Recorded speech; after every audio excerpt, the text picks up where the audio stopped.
Now, one of the words of the Quran in Surah Al-Fatiha, Maaliki Yawm, Allah is the owner of the Day of Judgment, or Allah is the judge of the Day of Judgment. The Day of Judgment will be the biggest ever court on this earth, because this Yawmul Qiyamah on this earth, we all will be out from the graves with the soul and body, and we will be judging by Allah subhanahu wa ta'ala, the God Almighty Allah will be the biggest ever Day of Judgment. That will be the biggest ever Day of Judgment. And that Day of Judgment will be 50,000 years of our reckoning, our counting. And another thing also, that this is our next life. The Day of Judgment will be our last life. Because the Quran said, Awwal and Akhir. Awwal means this first, and Akhir means this the last. There is no other life we have. Because Allah said in the Quran, Subhanalladhi khalaqal azwaja kulla, that Allah blesses He, glorify He, who created everything in the pair. So our life is in pair. This is our life, and then we have another life which is a pair of our life. And the life means is the body and soul. When the body and soul are together, that's called the life. When the body is separate from the soul, that's called the death.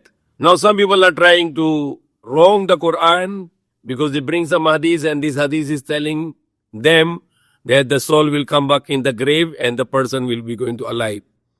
And then by that way they are rejecting the idea of the Quran, the belief of the Quran, that we have only two lives. And not just that they are rejecting the verses of the Quran, they are also accusing Allah of being unjust. Because Allah said that Allah will put the Day of Judgment, He will call the witnesses, and when the person will be guilty, he will be thrown in the hellfire. But those people are trying to say that the soul is coming back and the person become alive, and then he will be given the actual punishment.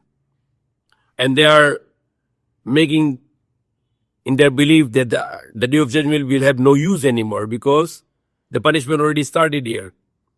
What is the Azab-e Qabr is that the soul will be punished. And the soul is being punished right now also in this world. The people who are making suicide because their soul being punished because of their disbelief. So how the soul will be punished?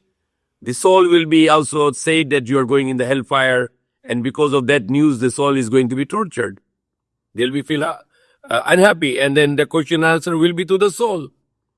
But the real punishment, the actual punishment, the physical punishment, it cannot be, because it is the justice of Allah. Allah will not give punishment until Allah will prove to those evil people that they're guilty and they deserve to be a punishment, the actual punishment.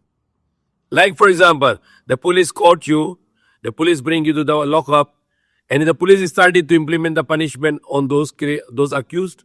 We call this injustice, because the police should bring the criminal to the court, and when there are witness and there is guilty, then they will be given the actual punishment. So Allah is the most just.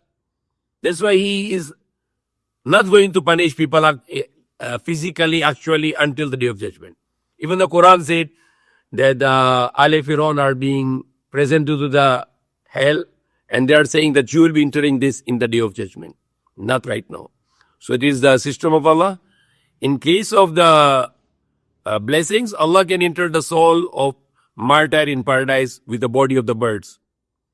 But the hellfire or the real punishment will only be given after the Day of Judgment and not before the Day of Judgment. The punishment of the soul is the Azab-e Qabr. Azab-e Qabr means is the punishment of the soul. Like example, when you are sleeping, you are half dead, because the Prophet said, "An-nawmu nisful maut." The sleeping is half of the death. So when you are sleeping, you are half dead, and you see the dream. Somebody asking question, the policeman ask you question, then they beat you. But this is not on your body, it's not actual. When you wake up, you don't see anything in your body, that there was some punishment in you in the dream. So Azab-e Qabr is like to the soul and not to the body. So it's something similar to a dream. The Azab-e Qabr is something similar to dream. The dream which is when you are dead half and it's everything happened to your soul. How is possible when you are totally dead, 100% dead, there is no soul in your body, and how is going to be actual? Rather, it should be spiritual to your soul, and that is the meaning of Azab-e Qabr. The Azab-e Qabr is to the grave, to the soul, and not to the body. May Allah guide us, may Allah forgive us.